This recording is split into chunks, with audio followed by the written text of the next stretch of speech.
ஹரே கிருஷ்ணா. ஓம் நமோ பகவத்தே வாசுதேவாய. நாராயணம் நமஸ்கிருத்யம் நரம் சைவ நரோத்தமம் தேவீம் சரஸ்வதீம் யாசம் ததோ ஜெயம் உதீரயேத். நஷ்டப்பிராயேஷு அபத்ரேஷு நித்யம் பாகவத சேவையாம் பகவதி உத்தமஸ்லோகே பக்தேர்பவதி நைஷ்டகி. முகம் கரோதி வாச்சாலம் பங்கும் லங்காயதே கிரிம் யத்கிருபா தமகம் வந்தே ஸ்ரீகுரும் தீனதாரிணம் பரமானந்த மாதவம் ஸ்ரீ சைத்தன்ய ஈஸ்வரம். ஹரே கிருஷ்ணா. ஸ்ரீமத் பாகவதம் ஸ்கந்தம் 8 அத்தியாயம் 11 தேவேந்திரன் அசுரர்களை அழித்தல் என்னும் தலைப்பில் பதம் 6. சோகம் துர்மாயினஸ்தே அத்ய வஜ்ரேன சதபர்வனா சிரோஹரிஷ்யே மந்தாத்மன் கடஸ்வ ஞாதிபிஹி சக. Word by word meaning. நான் சக்தி வாய்ந்த அதே நபர்தான். அகம் நான் துர்மாயின மாயைகளினால் மிகவும் அதிகமான மாயாஜாலங்களை செய்யக்கூடிய உனது. தே உன்னுடைய அத்யா என்று வஜ்ரேன வஜ்ராயுதத்தினால் சதபர்வனா நூற்றுக்கணக்கான கூரிய முனைகளை கொண்ட சிர தலையை ஹரிஷ்யே நான் துண்டித்து விடுவேன். மந்தாத்மன் அறிவு பற்றாக்குறையாக உள்ளவனே. கடஸ்வ இப்போர்க்களத்தில் உயிர் வாழ முயற்சி செய். ஞாதிபி சக உன்னுடைய உறவினர்களுடனும் உதவியாளர்களுடனும். டிரான்ஸ்லேஷன். இன்று நூற்றுக்கணக்கான கூரிய முனைகளை கொண்ட எனது வஜ்ராயுதத்தினால் அதே சக்தி வாய்ந்த நபராகிய நான் உனது உடலிலிருந்து உன் தலையை துண்டித்து விடுவேன். இவ்வளவு அதிகமான மாயாஜாலங்களை உன்னால் செய்ய முடிந்த போதிலும் உனக்கு அறிவு குறைவாகவே உள்ளது. இப்போது உனது உறவினர்களுடனும் நண்பர்களுடனும் இந்த போர்க்களத்தில் உயிர் வாழ முயற்சி செய். பதம் 7.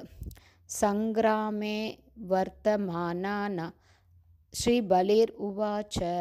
சங்கிராமே வர்த்தமானானாம் காலச்சோதித கர்மணாம் கீர்த்திர் ஜயோ அஜயோ மிருத்யுஹு சர்வேஷாம் சியுர் அனுக்ரமாத். Word by word meaning. Shri Bali உவாச்ச. பலி மகாராஜா கூறினார்.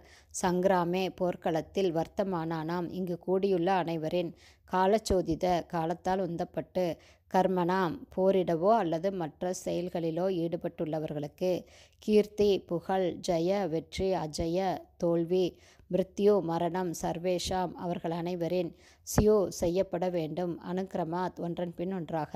டிரான்ஸ்லேஷன். பலி மகாராஜா கூறினார். இந்த போர்க்களத்தில் இடம் பெற்றவர்கள் அனைவரும் நிச்சயமாக நித்திய காலத்தினுடைய ஆதிக்கத்தின் கீழ் உள்ளனர்.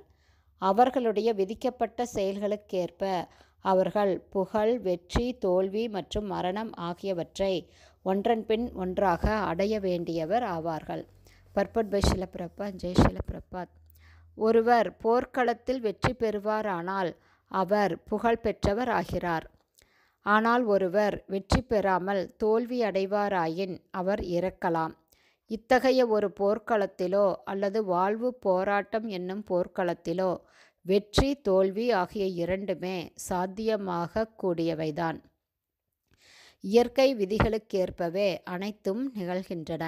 பிரகிருதே கிரியமானானி குணைக கர்மாணி சர்வஷ என்று பகவான் பகவத்கீதையில் கூறுகிறார். அனைவரும் விதிவிலக்கில்லாமல் ஜட இயற்கை குணங்களுக்கு கட்டுப்பட்டவர்களாகவே இருக்கிறார்கள். ஒருவன் வெற்றி பெற்றவனாகவோ அல்லது தோல்வி அடைந்தவனாகவோ இருந்தாலும் அவன் சுதந்திரமானவன் அல்ல. அவன் ஜட இயற்கையின் கட்டுப்பாட்டின் கீழ் இருக்கிறான். எனவே பலி மகாராஜன் மிகவும் விவேகம் உள்ளவராக இருந்தார். போர் நித்திய காலத்தினால் ஏற்பாடு செய்யப்பட்டது என்பதையும் காலத்தின் ஆதிக்கத்தின் கீழ் ஒருவருடைய சொந்த செயல்களின் பலன்களை ஒருவர் ஏற்க வேண்டியிருக்கும் என்பதையும் அவர் அறிந்திருந்தார். ஆகவே வஜ்ராயுதத்தை பிரயோகித்து பலி மகாராஜனை தான் கொல்லப் போவதாக இந்திரன் அச்சுறுத்திய போதிலும் பலி மகாராஜா அதற்கு சிறிதும் அஞ்சவில்லை. இது ஒரு சத்திரியரின் குணமாகும். யுக்தே சாபி அபலாயனம் என்று பகவத்கீதை 18ஆம் அத்தியாயம் 43வது பதம் கூறுகிறது. ஒரு சத்திரியன் எல்லா சூழ்நிலைகளிலும் முக்கியமாக போர்க்களத்தில் பொறுமை கொண்டவனாக இருக்க வேண்டும். இவ்வாறாக பலி மகாராஜா ஸ்வர்கராஜனை போன்ற ஒரு சிறந்த புருஷனால் அச்சுறுத்தப்பட்ட போதிலும் மரணத்தை குறித்து சிறிதும் பயப்படவில்லை என்பதை அவர் இவ்வாறு உறுதிப்படுத்தினார். ஹரே கிருஷ்ணா. ஸ்ரீமத் பாகவதம் ஸ்கந்தம் 8 அத்தியாயம் 11 தேவேந்திரன் அசுரர்களை அழித்தல் என்னும் தலைப்பில் பதங்கள் 6-7 உடைய ஸ்ரீல பக்திவேதாந்த சுவாமி பிரபுபாதாவின் விளக்க உரை இத்துடன் நிறைவடைந்தது. ஹரி போல்.